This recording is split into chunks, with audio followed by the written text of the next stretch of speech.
이어서 모닝와이드 3부가 방송됩니다.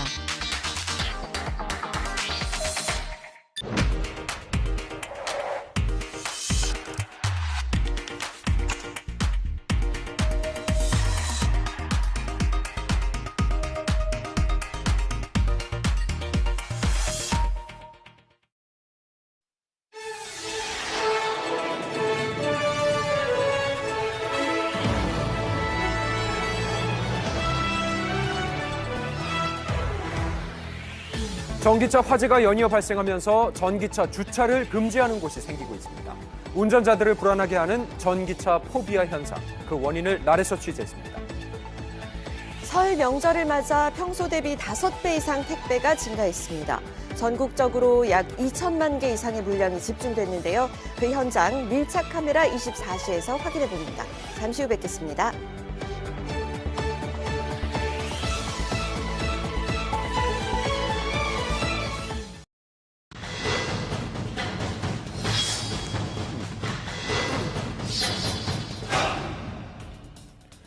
최근 잇따라 전기차 화재 사고가 발생하면서 전기차 출입과 주차를 금지하는 곳들이 생겨나고 있습니다.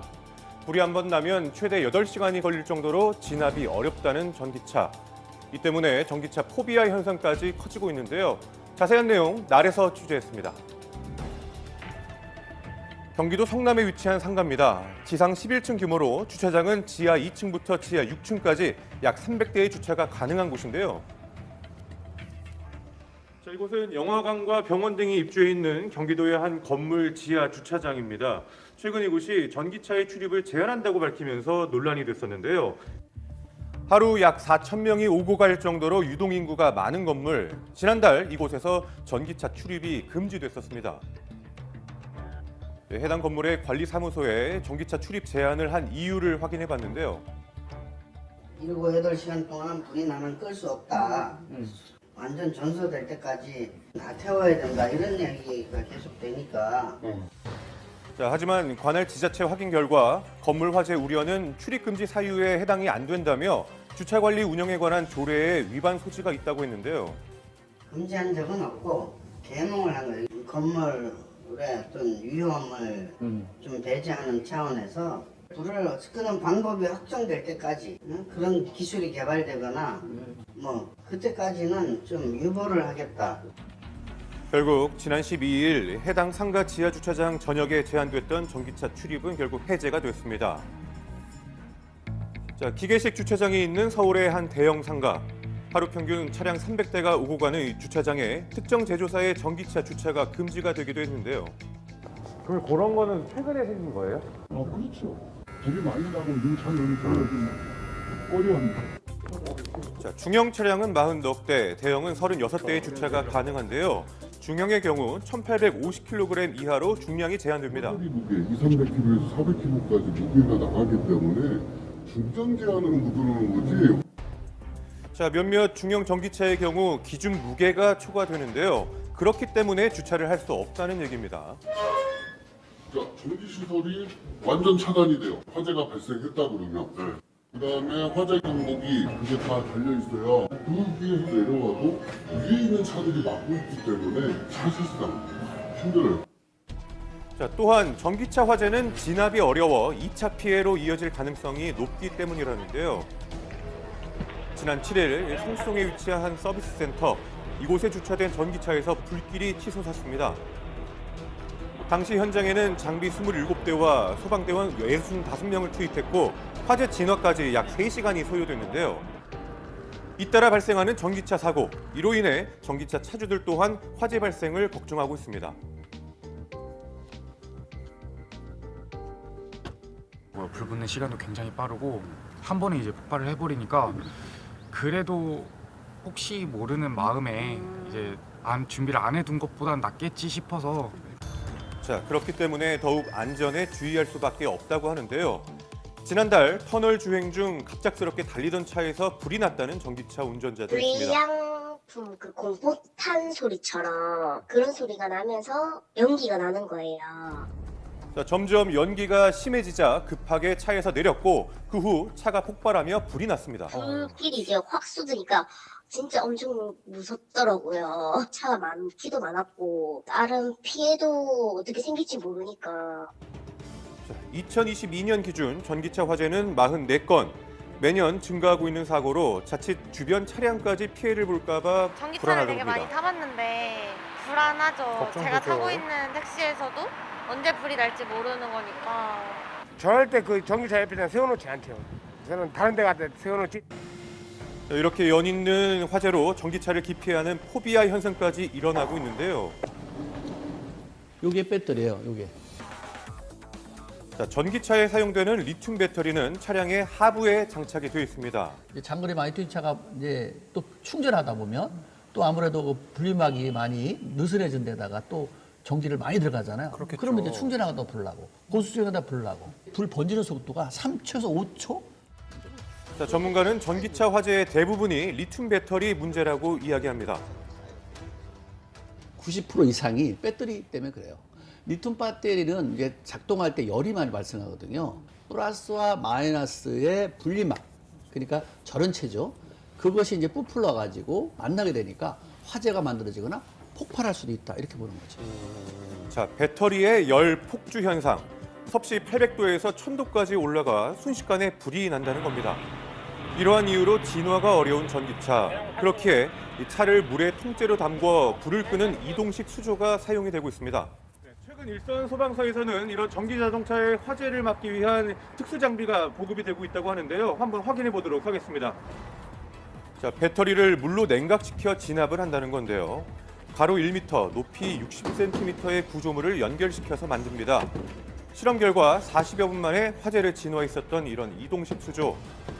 이 장비의 보유 개수는 작년 기준 전국에 44개에 불과했지만 올해 72개를 추가로 보강할 계획입니다. 저희가 설치를 해가지고 배터리 부분을 침수시켜서 그 열 폭주를 막아주는, 냉각을 해주는 그런 효과가 있기 때문에 빨리 화재를 진압할 수 있다고 생각합니다. 담그는군요. 네, 하지만 이런 이동식 수조는 공간의 제약을 받게 됩니다. 이 경사로 같은 경우는 물을 채울 수가 없고요. 지하 주차장의 특성상 기둥이 많고 또 차량이 많이 주차되어 있기 때문에 설치하기가 좀 어려운 점이 있을 거라고 그렇게 생각은 듭니다. 예. 자, 더욱이 수조 한 개당 약 2천만 원으로 예산 확보가 어렵다 보니 이보다 더 근본적인 대책이 필요하다고 하는데요. 중간에 있는 충전소에 있던 전기차가 화재가 나면 주변에 전부 다 화재로 이어질 수 있기 때문에 충전하는 데를 한 군데로 몰아야 될 것 같아요. 또 방호벽까지 설치해서 그 다음에 화재가 이어지지 않는. 자, 만약 화재가 나면 일단 신고 시 전기차임을 알려야 하겠고요. 신속하게 갓길이나 공터에 차량을 정차시킨 후 반드시 시동을 끄고 안전하게 대피하셔야겠습니다.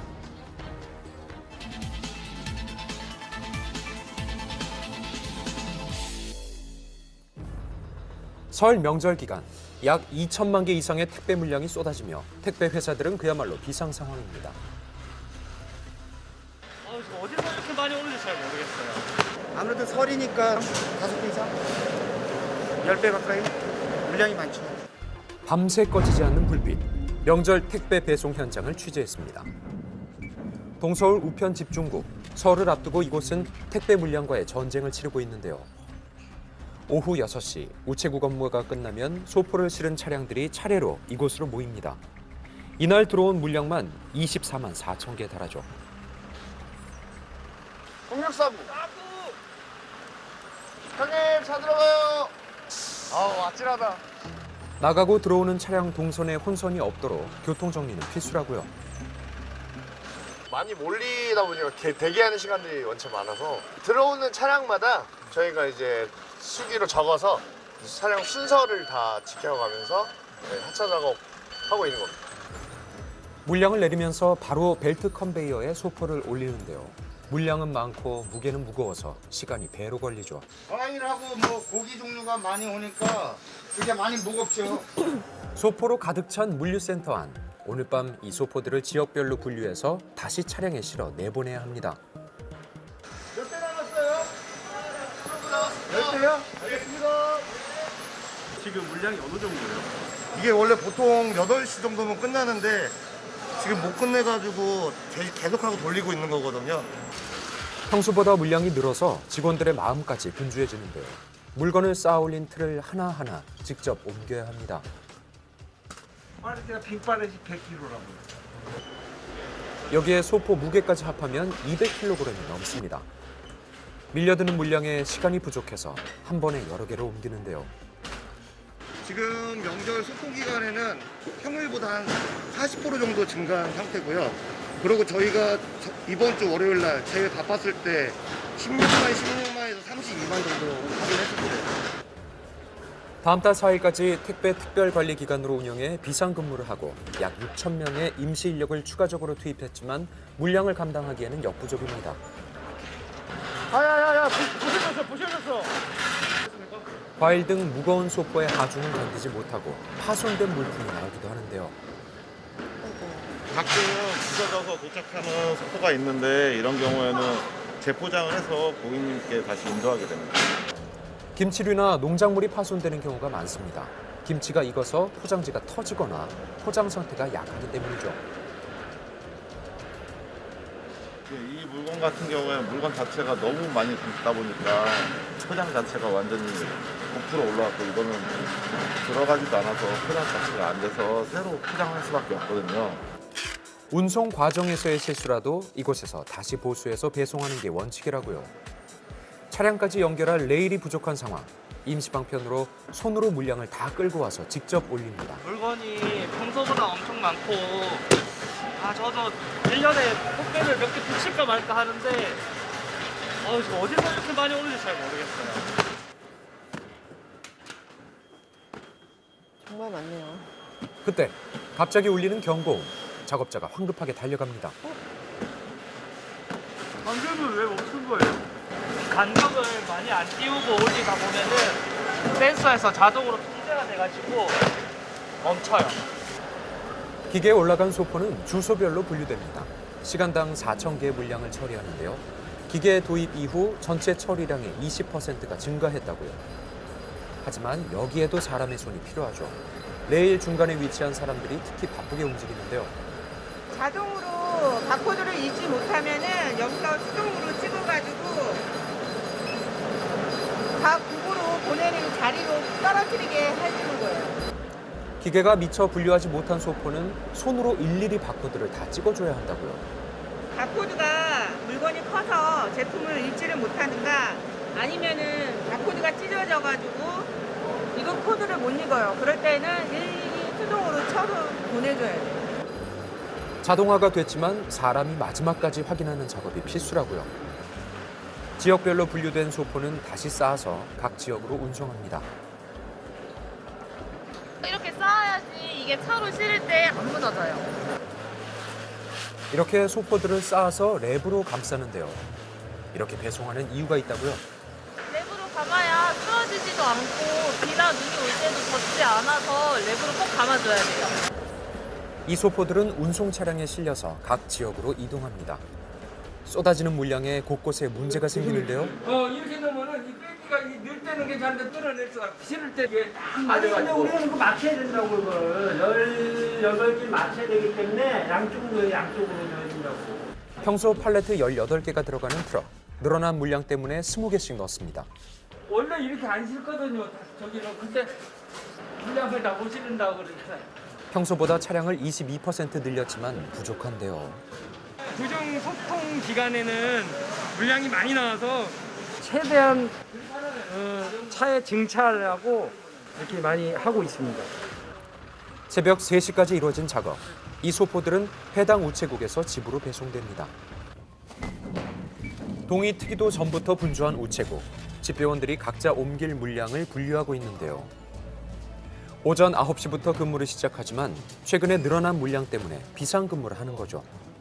아무래도 명절 선물이기 때문에 고객님들이 좀 빨리 받아보고 싶어 하기 때문에 저희가 좀 그 부분 때문에 조금 서둘러서 배송해드리려고 노력하고 있습니다. 집중국에서 각 우체국으로 온 택배는 우체국에서 동네마다 크기마다 분류해 배송합니다. 저기 아파트 한 동만 좀 쳐줄래? 별로 없지 않아요? 한 5개? 손이 좀 시릴 데가 없어서 그래. 알겠습니다. 조금이라도 이제 적은 사람이 빨리 끝나고 도와주고 들어가는 식으로 그렇게 하고 있습니다. 길이 험한 곳은 이륜차가 아닌 자동차로 배송한다고요. 오늘 명절 마지막 배달하는 날인데요. 마지막 선물을 갖다 드려야 돼서 빨리 가봐야 될 것 같아요. 연휴 전 마지막 배송일. 기다리는 주민들을 위해 배송을 서두르죠. 여기는 제설 작업이 안 돼가지고 걸어가야 될 것 같아요. 차량이 올라갈 수 없는 상황. 결국 걸어서 배송을 하기로 하는데요. 겨울에는 여기 수치하고 통화해서 아래 마을에다가 맡겨놓는 경우가 많은데 여기 스님은 잘 내려놓은 차도 없어서 걸어서라도 배달을 해야 돼서 지금 올라가는 중이에요. 그냥 오르기에도 버거운 비탈길. 무거운 택배 물량을 어깨에 짊어진 탓에 5분도 안 돼 숨이 차오릅니다. 예. 밀려드는 물량을 제 날짜에 처리하려면 물 한 모금 마실 여유도 없이 뛰어다녀야 하죠. 그 마음을 알기에 따뜻한 커피라도 대접하고 싶은 마음입니다. 고맙죠. 감사하고 나 같은 사람은 더군다나 내 혼자 있는데 그 무거운 거 들으려봐요. 얼마나 힘든가. 갖다 주시면 너무 감사하지. 오늘 못 올 줄 알았어. 사실 저는 어제 보낸다고 해서 진짜 보낼까 했는데 와서 감사합니다.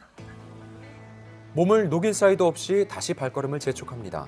집집마다 이동 시간이 긴 데다가 눈까지 와서 평소보다 배송 시간이 길어졌기 때문이죠. 택배 3개 온 게 있어서 여기 사인 좀 부탁해. 명절이 되면 하루에 꼬박 10시간을 이동해야 하는 택배. 배송 메시지 이거 받고 하면 오늘 오겠구나 이런 생각으로 기다려지고 감사하죠. 네. 소포를 받고 기뻐하는 주민들의 힘이 난다고요. 앞으로도 더 해야 되는데 이런 계기로 더 열심히 할 수 있는 것 같아서 보람되고 좋습니다. 지난 일주일 동안 이어진 설맞이 택배 전쟁. 평소보다 5배 이상 늘어난 양이었는데요. 택배 기사들의 노고로 따스한 마음을 담은 택배가 전달될 수 있었습니다. 이 설 연휴 택배 물량이 늘어나면서 기승을 부리는 게 바로 이 택배 기사를 사칭한 스미싱이라고 합니다. 네. 전체 스미싱 중 51.8%가 택배 사칭이라고 해요. 이거 아주 주의해야죠. 반송 처리를 해야 한다면서 주소지를 재입력하라는 수법을 쓰고 있는데요. 링크를 연결하면 개인정보가 유출될 수 있으니까 꼭 주의하시기 바랍니다.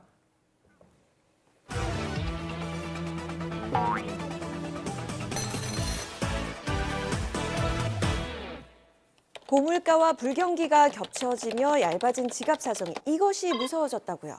설날 아침이면 새해 인사와 함께 덕담을 나누는 세배. 세배를 하고 나서 어른들로부터 세뱃돈 받는 재미로 아이들에겐 이보다 더 좋은 날도 없습니다. 삼촌, 새해 복 많이 받으세요. 삼촌. 삼촌 고마워. 나 이제 수시 2년 세트 살 수 있겠네? 너 세뱃돈 받지 말라 그랬지? 한 조사에 따르면 명절날 가장 믿지 못할 거짓말 1위가 엄마가 보관했다가 나중에 줄게였다는데요. 저도 어릴 적 어머니께 맡겨놓은 세뱃돈은 아직도 돌려받지 못하고 있습니다. 그런데 이 세뱃돈이 고민이자 스트레스가 되기도 합니다. 세뱃돈 인플레이션이란 말도 생겨났는데요. 물가 상승과 함께 고액권 등장으로 점차 세뱃돈의 금액도 올랐죠. 최근 가수 이적 씨의 3만 원권 지폐가 나오면 좋겠다는 글이 많은 이들의 공감을 샀는데요. 5만 원 정도가 적당할 것 같네요. 그 이상은 뭔가 조카가 받기에도 좀 부담스러운 금액으로 느낄 수 있을 것 같기도 하고. 제 기준으로는 3만 원에서 5만 원 사이가 꼬마들한테는 적당하고요. 적당한 세뱃돈이 얼마인지를 묻는 조사에선 응답자 중 43%가 5만 원으로 답했습니다. 서로 안 주고 안 받자는 답변도 29%를 차지했는데요. 금액 논란이 되는 것은 세뱃돈뿐만이 아닙니다. 바로 축의금인데요. 최근 온라인에서는 결혼식에서 축의금 10만 원을 내고 부부가 식사를 해서 논란이 됐습니다. 축의금 적정 금액을 두고 댓글 수천 개가 달리며 갑론을박이 벌어졌습니다. 축의금 액수가 7밀도를 나타내는 척도가 되고 관계 유지에도 영향을 미치다 보니 고민할 수밖에 없는데요. 이러다 보니 SNS에는 적정 축의금 액수를 정리한 글이 화제가 되기도 했습니다. 친한 사이는 15만 원, 직장 동료는 5만 원 등 친분에 따라 축의금 금액을 정리해 놓은 것인데요. 한 설문조사에 따르면 응답자의 53%는 축의금 적정 액수가 10만 원 미만이라고 답했습니다. 적정 축의금을 평균 낸 금액은 7만 8,900원이었습니다. 예식장 대관부터 식대 등 결혼식 비용이 물가가 오르면서 함께 오르다 보니 축의금 액수도 올라가고 있는데요. 서울의 웨딩홀 70여 곳의 1인당 식대는 뷔페는 평균 7만 1,000원, 코스의 경우 평균 14만 9천 원이었습니다. 그러다 보니 결혼식장에 따라 식대를 감안하며 축의금을 내거나 축의금을 내고 참석은 하지 않는 분들도 많다고 합니다. 잔치라는 결혼식의 의미가 퇴색되는 것 아니냐는 지적도 나오는데요. 최근에는 가족 형태가 굉장히 다양해졌습니다. 비혼을 유지하시는 분들도 많으시고 1인 가구이신 분들도 많으시고 꼭 축의금을 내야 하나 이렇게 고민하시는 분들이 많으신 것 같습니다. 최근 비혼이 늘어나며 결혼을 하지 않으면 주변에 축의금을 주고도 정작 자신은 받지 못하기 때문에 이른바 비혼식 축의금을 받는 사례도 있습니다. 최근 몇몇 기업에서도 비혼을 선언한 직원에게 결혼한 직원과 동일한 경조비와 휴가를 지급했는데요. 다양한 가치관의 문화와 직장 복지 제도까지 변화하고 있습니다. 올해 국민연금액이 인상됐습니다. 하지만 좋은 소식만은 아니라고요. 이번 달부터 국민연금이 인상돼 5.1% 더 받게 됐습니다. 연금 수령액은 매년 직전 연도 물가 상승률을 고려해 정해지는데요. 1999년 7.5% 인상 이후 24년 만에 최고 수준입니다. 이번에 인상률이 크게 오르면서 올해 지급해야 할 연금액도 지난해보다 1조 7천억 원가량 더 들 것으로 추산됩니다. 수령액이 늘어나는 만큼 재정에도 부담이 될 수밖에 없는데요. 그러다 보니 최근 젊은 층 사이에선 국민연금을 못 받을 수도 있다는 불안감이 커지고 있습니다. 결국 저희가 받을 수 있는 돈은 제가 낸 만큼 받을 수 있을 거라는 확신이 없으니까. 젊은 나이에 취직도 힘들고 물가는 오르고 돈을 못 받는 거는 조금 말이 안 된다고 생각해요. 지난 2013년 추계 당시 정부가 예상한 국민연금 고갈 시기는 2060년인데요. 2018년 추계에서는 2057년 고갈로 3년이나 빨라졌습니다. 저출산 고령화로 인해 연금을 낼 사람은 줄어들고 받을 사람은 늘어 고갈 시점이 더 앞당겨질 수도 있다고요. 또한 국민연금은 적게 내고 많이 받는 구조이기 때문입니다. 우리나라의 국민연금 보험료율은 OECD 국가 평균인 18.2%의 절반이 안 되는 수준입니다. 납부한 보험료 대비 받게 되는 연금 금액의 비율은 1945년생은 3.75배, 2015년생의 경우 2.47배입니다. 국민연금은 국가가 책임을 지는 공적연금인 만큼 정부는 기금이 고갈돼 못 받게 되는 일은 없게 한다는 방침입니다. 보건복지부는 당초 올해 3월 발표 예정이던 국민연금 재정 추계를 2달 빠른 시점인 이달 말 발표하기로 했습니다. 고갈 시기를 미루기 위해 개선이 필요해 보이는 상황. 국민연금 개혁은 지금까지 단 2차례뿐이었는데요. 이번 국민연금 개혁의 논의 방향은 뭘까요? 첫 번째는 보험료를 요율을 인상합니다. 보험료율은 국민연금 제도가 시행된 1988년에는 3%로 정해졌었는데요. 이후 1993년 6%, 1998년 9%로 올랐지만 그 뒤로 24년간 한 번도 인상되지 않았습니다. 보험료율을 10여 년 동안 매년 점진적으로 15%로 올리면 기금 고갈 시점을 16년 정도 늦출 수 있다고 하는데요. 최종적으로는 22%대까지 올려야 한다는 방안도 나오고 있다고요. 소득 대체율 인상도 논의되고 있습니다. 국회 연금개혁특별위원회에서는 보험료율과 함께 소득 대체율을 동반 인상하는 방안을 유력하게 검토하고 있는 것으로 알려졌는데요. 소득 대체율은 가입 기간 동안 평균 소득 대비 수령액 비율을 뜻하는데 현재 42.5% 수준입니다. 국민연금 평균 수령액은 지난해 9월 기준 58만 2천 원으로 노후에 필요한 개인 최소 생활비의 절반도 되지 않은 금액이죠. 다만 저희가 소득 대체율을 높이기 위해서는 지금 재정에 대한 이 안정성 문제가 있기 때문에 더 빠르게 더 많은 이제 보험료율을 내야 소득 대체율을 높였을 때 조금 더 안정된 국민연금을 저희가 운용할 수 있기 때문에 이 부분에 대해서는 국민적 합의가 좀 필요한 것 같습니다. 국민연금의 또 다른 쟁점은 수급 개시 연령과 의무가입 연령 조정입니다. 현재 국민연금 수령 시기는 만 65세입니다. 그러나 의무가입 연령은 20여 년간 변동이 없이 만 59세로 고정돼 있어 의무가입 종료 후 수급 개시 전까지 가입 공백과 소득 단절이 발생해 문제로 지적돼 왔었는데요. 연령을 늘려 보험료를 많이 낸 만큼 더 많이 받게 한다는 취지입니다. 사람들 수명도 늘어나고 있는데 늘리는 건 저는 좋다고 생각합니다. 언제 죽을지 모르는 인생인데 내일이라도 당장 어떻게 될지 모르는데 하나도 효용성이 없다고 생각합니다. 정부는 국민연금뿐만 아니라 공무원, 사학연금 등 직역연금까지도 개혁이 필요하다고 밝혔는데요. 직역연금들은 국민연금에 비해 많이 내지만 더 많이 받는 구조여서 재정 적자가 더 심하기 때문입니다. 공무원연금기금은 2002년 사실상 고갈된 상태입니다. 군인연금기금은 이보다 더 빠른 1973년 고갈됐고 올해 국고 약 3조 원이 투입될 것으로 예상됩니다. 공무원 및 군인연금 수급자 1인당 국가보전금은 연간 726만 원, 2070년에는 연간 1,754만 원까지 증가할 것으로 예상된다고요. 공무원연금이나 사학연금은 국민연금보다 보험료율이 2배나 많습니다. 18%를 내고 좀 더 많이 받아가는 지금 구조로 되어 있어서 이거를 장기적으로는 통합하는 게 맞는데 조금 그래도 노후에 안정적인 소득을 제공하는 조금 더 좋은 방향으로 우리 개혁이 이루어져야 될 것 같습니다. 국민연금을 포함한 연금개혁 얘기가 나올 때마다 고갈 문제가 얘기됩니다. 성실하게 세금처럼 보험금을 낸 가입자들에게 나중에 돈 못 받을 수 있으니 보험료 올리자고 협박 아닌 협박을 하는 것처럼 들립니다. 더 내고 적게 받아야 하는 국민들의 허탈함을 위기감 조장이 아닌 논리적 설득이나 공감으로 풀어야 할 필요가 있어 보입니다.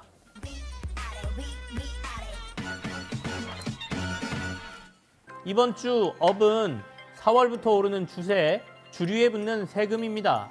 기획재정부가 주세법 시행령을 고쳐 4월부터 맥주와 막걸리의 주세를 인상한다고 밝혔습니다. 맥주는 리터당 30.5원, 3.75%가 오르고 막걸리는 리터당 1.5원, 3.5%가 인상됩니다. 지난해에도 맥주 주세가 리터당 20.8원, 막걸리는 리터당 1원 올랐는데요. 올해는 이보다 더 세율이 올라 이래저래 서민주머니 사정은 더 안 좋아지게 생겼습니다. 이번 주 다우는 할인율 떨어지고 사라질 위기에 처한 지역사랑 상품권입니다. 지난해 일괄적으로 10% 할인 혜택을 받았던 지역사랑 상품권의 할인율이 올해는 일부 지역을 제외하고 7%로 떨어집니다. 이처럼 지역사랑 상품권의 할인율이 감소하는 건 국비 예산이 대폭 줄었기 때문인데요. 할인율 하락으로 서민들은 아쉽고 혹시나 소비 심리에 영향은 미치지 않을까 소상공인들은 걱정 어린 시선을 보내고 있습니다.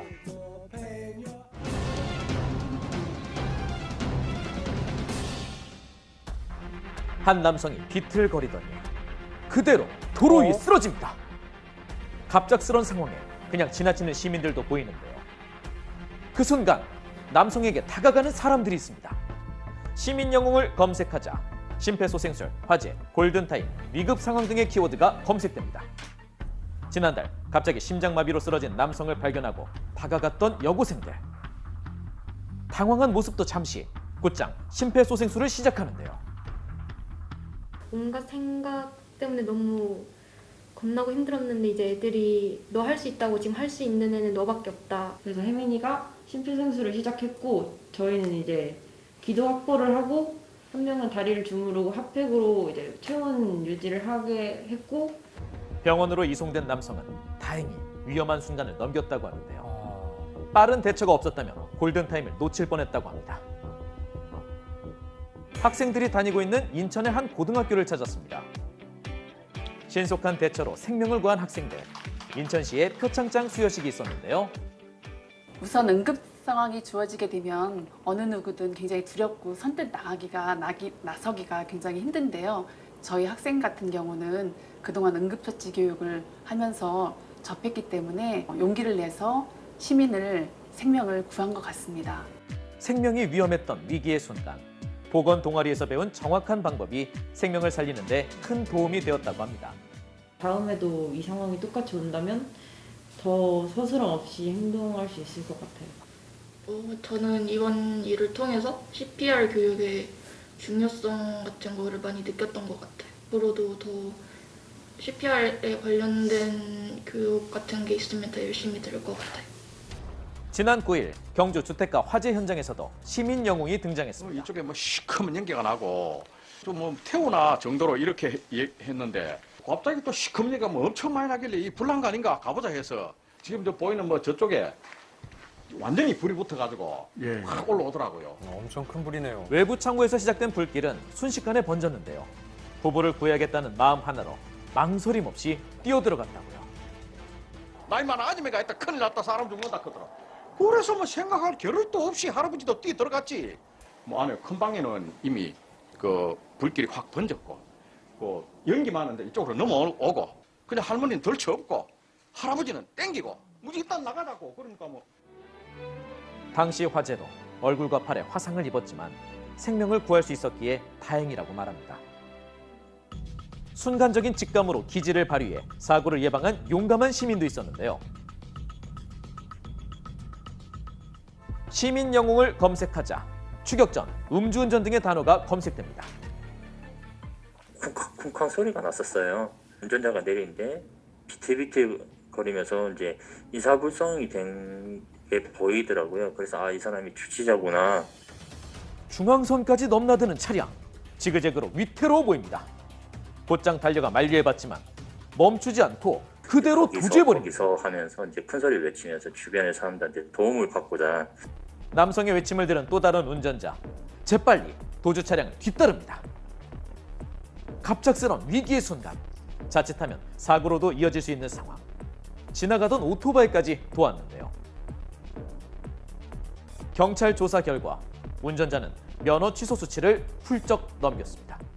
저 혼자서 할 수 없을 일인데 선뜻 이렇게 먼저 나서서 이렇게 도움을 주신 그 오토바이 운전자 그리고 승용차 운전자분께 정말 감사드리고요. 추격전을 도와준 시민을 찾습니다. 아니 도대체 무슨 일이 있었던 걸까요? 경찰의 정차 명령을 무시하며 빠르게 달리는 음주운전 차량. 계속되는 질주에 자칫하면 큰 사고로 이어질 수 있었는데요. 그 순간 빠르게 도주하던 차가 갑자기 멈춥니다. 한 시민이 바리게이트로 통로를 차단한 건데요. 곧이어 또 다른 바리게이트로 완전히 주차장 입구를 봉쇄합니다. 당시 운전자는 면허 취소 수준으로 수배 중인 사실이 확인되어 체포되었습니다. 이후 추격전을 도운 시민 영웅을 찾아 표창장을 수여했다고 합니다. 시민 영웅을 검색하자 익명기부, 명절, 주민센터 등의 단어가 검색됩니다.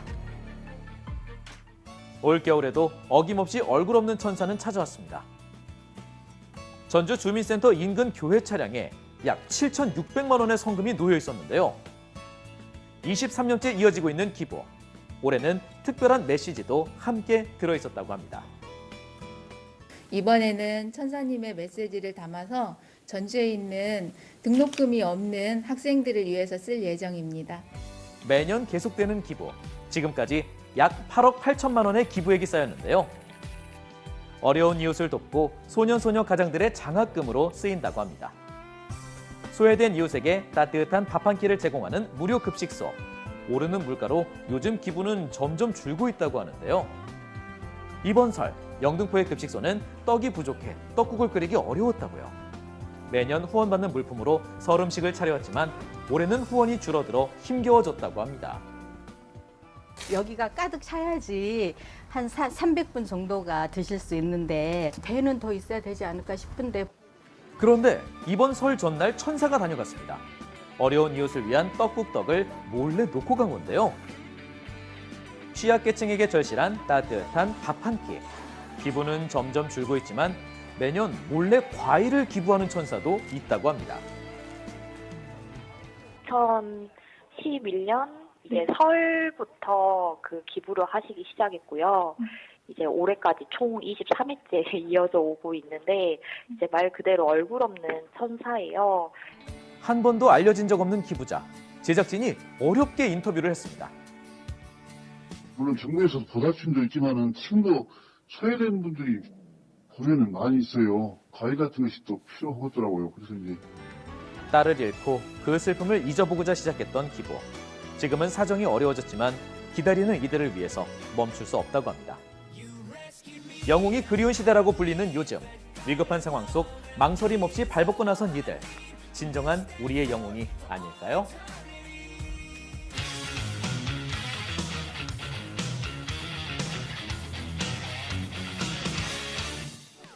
네, 연예뉴스 강경윤 기자와 함께합니다. 개묘년 검은 토끼의 해를 맞아서 연예계 대표 토끼띠 스타들 소식 준비했다고요? 네, 그렇습니다. 드라마, 영화는 물론이고요. 예능까지 올해 더욱 활발한 활동을 예고한 토끼띠 스타들을 지금 화면으로 만나보시죠. 먼저 1975년생 토끼띠 추성훈 씨입니다. 옛날에는 그러지 어쩔 수 없는데 지금 시대는 이제 멋있는 있어야 돼요. 그건 맞아. 예, 캐릭터도 있고 얼굴도 사실 멋있어야 돼. 매주 수요일 밤 방송되고 있는 격투기 서바이벌 순정 파이터를 통해 활약하고 있는데요. 내가 뭐 슈퍼맨 나가가지고 좀 잘했거든. 예. 근데 요즘에 많이 일이 없어졌어. 근데 일이 없어졌어요? 네가 요즘에 잘 나가잖아. 너무 부러워. 어떻게 해야 돼 나는 진짜 진짜로. 김동현 씨에게 부럽다고 했지만 맏형으로서 막가집도 서슴지 않으며 멋짐과 웃음 두 마리 토끼를 다 잡고 있습니다. 세상! 나는 주성훈이다! 나는 60까지 한다! 또 SBS 드라마 법전에 출연 중인 배우 이선균 씨 역시 1975년생 토끼띠인데요. 15년 만에 SBS 드라마에 출연한 이선균 씨. 법전으로 동시간대 시청률 1위를 기록하며 2023년을 그 누구보다 행복하게 시작하고 있습니다. 정말 액션이 걱정이 많이 됐거든요. 제가 이제 회복이 빠른 나이가 아니기 때문에 액션보다 그 다음 날이 더 걱정되는 나이거든요. 이선균 씨의 걱정과는 달리 리얼한 액션 장면으로 드라마의 재미를 더욱 높여주고 있습니다. 짐승들을 상대하는 싸움은 그저 지옥일 뿐이다. 황기석이죠. 누명을 쓴 은용이 앞으로 어떻게 복수를 할지 법전에서 확인하세요. 1987년생 토끼띠 스타로는 이승기 씨와 빅뱅의 탑이 있는데요. 지난해 소속사와의 문제로 홀로서기를 한 이승기 씨. 올해의 시작을 연기대상 수상이라는 큰 경사로 행복하게 맞이했습니다. 당시 삭발을 한 모습으로 등장해 많은 이들을 놀라게 했는데요. 이승기 씨는 현재 촬영 중인 영화 대가족에서 주지스님 역을 맡아 기존에 보여주지 않았던 연기 변신할 예정이라고 합니다. 이승기 씨와 동갑내기 빅뱅의 탑 역시 개묘년을 그 누구보다 특별하게 보낸다고 합니다. 그 이유는 한국 민간인 최초로 우주선을 타고 달여행을 하게 됐기 때문입니다. I'm a musician, actor, and art collector. I'm so honored to be a crew member of the Dear Moon Space Project. 탑은 지난달 일본의 억만장자가 발표한 우주여행 프로젝트에 선발됐는데요. 미국의 DJ 스티브 아오키와 인도 배우 데브 소시, 일본의 댄서 미유 등 문화예술인들과 함께 달에 함께 갈 예정입니다. As a Korean citizen and artist, I feel great pride and responsibility in becoming the first Korean civilian going to the moon. 아직 구체적인 시기는 확정되지 않았지만 올해 6일 동안 달 주변을 돌고 또 지구로 귀환하는 우주여행을 할 예정이라고 하는데요. 토끼띠 탑이 달에 가서 달토끼를 만나게 될지 지켜보겠습니다. 토끼는 민첩하고 영민할 뿐 아니라 다산과 풍요를 상징하기도 합니다. 다산과 풍요의 개묘년을 맞아 흑토끼띠 2세들의 탄생을 기다리는 예비 엄마 아빠 스타들은 누구인지 알아봤습니다. 드디어 제가 착상에 성공했어요. 착상! 따콩따콩따콩. 개그우먼 안영민 씨는 미국에서 근무하는 남편 때문에 기러기 신혼생활을 하게 되면서 임신에 대한 소망을 드러내왔는데요. 임신 준비를 위해 골 때린 그녀들에서 화차하기도 했었죠. 저도 이제 곧 있으면 40이라서 나이도 있고 또 이번 아니면 남편이 또 언제 돌아올지 모르는 상황. 그렇게 1년여간 임신을 위해 노력해온 안영민 씨. 최근 좋은 소식이 들려졌죠? 태명이 따콩인데 따콩이와 함께 지금 여러분들에게 인사드리고 있습니다. 7월에 만나게 될 땅콩이 그동안 몸조리 잘하길 바랄게요. 2017년 결혼한 송재희 지소연 부부는 방송을 통해 난임 사실을 고백한 바 있는데요. 시험관 시술 1년 반 만인 지난해 여름 SNS를 통해 임신 테스트기를 확인하는 모습을 공개해 감동을 안겼습니다. 진짜요 이거? 그리고 지난 20일 예쁜 딸의 출산 소식까지 알려 많은 응원과 축하를 받았는데요. 배우 김무열, 윤승아 부부도 결혼 7년 만에 임신 소식을 알렸고요. 젬마 안녕. 젬마야 6개월 있다 봐. 종합격투기 선수 출신 방송인 김동현 씨는 예능 프로그램을 통해 셋째에 대한 바람을 드러낸 바 있습니다. 벌떡지 뭐야 이거. 셋째까지 생각을 해야 되니까. 지난해 말 셋째 임신 소식을 전하며 다둥이 아빠 대열에 합류했습니다. 신화 멤버 에릭과 나혜미 부부도 지난해 8월 임신 소식을 알리며 부모가 될 준비를 하고 있고요. 결혼과 임신 소식을 동시에 알린 안무가 허니 제이도 SNS를 통해 초음파 사진을 공개하는 등 설레는 마음을 드러냈습니다. 스타들의 검은 토끼띠 2세들 건강하게 만나요. 네, 순산하시기 바랍니다. 오늘 연예뉴스 여기까지고요. 지금 시각 8시 18분 지나고 있습니다. 고맙습니다.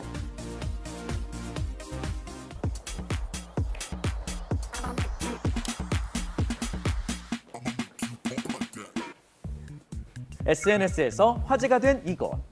매일 점심때면 사람들이 줄을 선다는 식당인데요. 그런데 이곳 손님들 복장이 눈에 띄입니다. 파마를 하다가도 달려오게 하는 맛집. 꼭 한번 가보고 싶다는 댓글이 이어지는데요. 다 알아요, 다. 먼지서도 보다들 온다고요. 여기요, 밥 맛있는 데 있어요. 가보세요. 아 그쪽으로? 네. 화제의 맛집을 찾아 전라북도 전주로 향했습니다. 이른 아침부터 불이 밝혀진 이곳. 식당은 음식 준비로 분주한데요. 죽을려나. 이른 시간부터 하시네요 준비를. 하루에 한 60그릇, 50그릇 나가는데 지금 대목이 돼가지고 손님이 어쩌려니 모르겠네요. 그래도 이미 준비를 해놔야 돼. 어떻게 올지 모르니까. 부부가 매일 이렇게 함께한 지도 벌써 26년째. 남편은 재료 손질, 아내는 맛을 담당합니다. 오늘은 또 금요일이라 국수하는 날이에요. 요일마다 음식이 달라지나 봐요. 그러고 보니 수상한 이 식당, 당연히 있어야 할 그게 없습니다. 근데 식당에 따로 뭐 메뉴판 같은 거 없나 봐요. 밥 주는데 메뉴판 이거 왜 필요한데? 우리 내 마음이지. 내가 하고 싶은 거잖아. 근데 손님들은 그렇게 다 맛있다 그래. 신기하죠? 메뉴는 사장님 마음대로라는 이곳. 오늘은 멸치국수에 싱싱한 겉절이라는데요. 아, 맛있겠네요. 네, 거기에 직접 담근 김치와 양념장을 더합니다. 그런데 점심 준비를 마친 사장님이 어디론가 사라지고 어느덧 식사 시간이 되자 오늘의 메뉴 국수까지 삶아주는데요. 그런데 그때 아까 사라졌던 사장님이 손님들과 함께 식당에 들어옵니다. 그런데 손님들 복장이 보이시나요? 우리가 찾던 그 모습! 가운을 입고 머리에 파마를 만 채 식사를 하는 수상한 손님들입니다. 따끈한 국수 한 그릇, 겨울추위도 잊게 하는 맛이라고요. 딱딱 드셨네요. 아, 두 그릇 먹었어요. 네, 너무 맛있어가지고.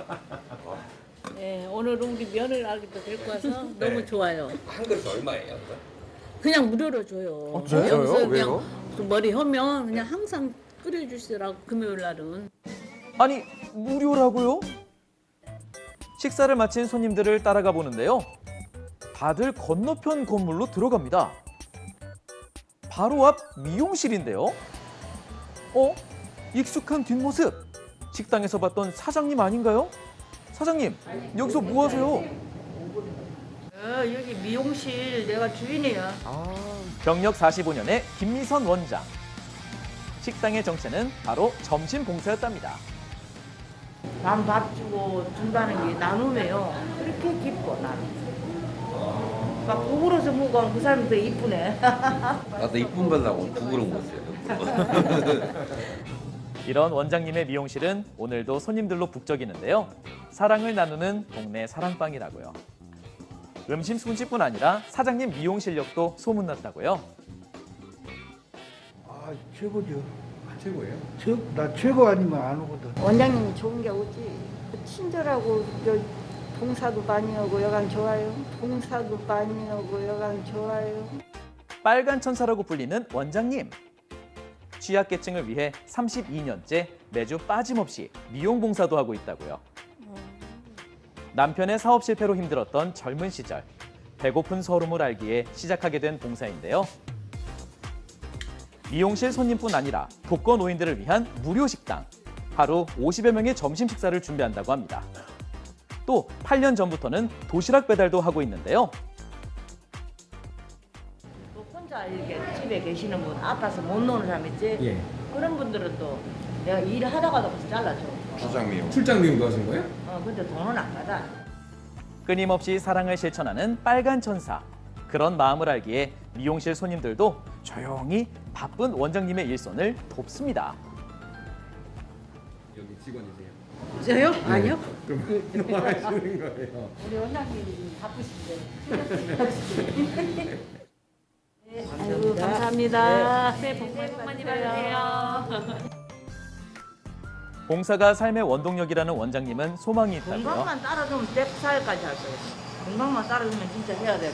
세계 기네스북에 올라가야 돼. 서울 성동구 대학가. 젊은이들이 많은 이곳에 수상한 미용실이 있다고 해서 찾아가 봤습니다. 안녕하세요. 네, 안녕하세요. 경력 25년 차 이재광 원장님. 얼핏 보기에는 보통 미용실과 다를 게 없어 보이는데요. 이곳을 찾는 이유가 있다고요? 저렴하고 한 번 5,000원. 커트가 단돈 5,000원. 부담 없이 이용할 수 있는 가격으로 손님을 맞이한다고요? 가격이 저렴하다고 대충대충은 없습니다. 한 번 온 손님도 그의 실력에 다시 또 찾게 된다는데요. 항상 마음에 들죠. 그런 적이 거의 없어요. 아니 한 번도 없지. 젊은이들이 많은 이곳에 작년부터 할아버지 할머니 손님도 많아졌다고요. 개성 가득한 미용실에 할아버지가 찾는 이유가 있답니다. 한 달에 한 번씩 오는 거지. 차도 한 잔 먹고 그다음 있잖아. 머리도 잘 깎아주고. 봉사로 그냥 어르신들을 많이 해준다 그래서 오늘 내가 그 데이트 돼 갖고 왔습니다. 사근동 사랑방이라고 불리는 이곳. 매달 40여 명의 할아버지 할머니, 취약계층을 위한 미용 봉사를 이어오고 있다고요. 꼼꼼하고 자상한 이재광 원장. 손님에게 맞는 개성 있는 스타일로 할아버지 할머니들에게도 인기 만점입니다. 코로나19로 수입은 줄었지만 꾸준히 봉사를 이어가는 이유가 있다고요. 힘들게 살고 있는데 아버지가 갑자기 돌아가심과 동시에 장례식장에서 염이라는 걸 하거든요. 아버지 머리를 그때 감겨드리면서 내가 왜 기존에는 이런 걸 못했는데 이제 와서 이거를 아버지 돌아가시고 나서 이제서야 이걸 하는 건지.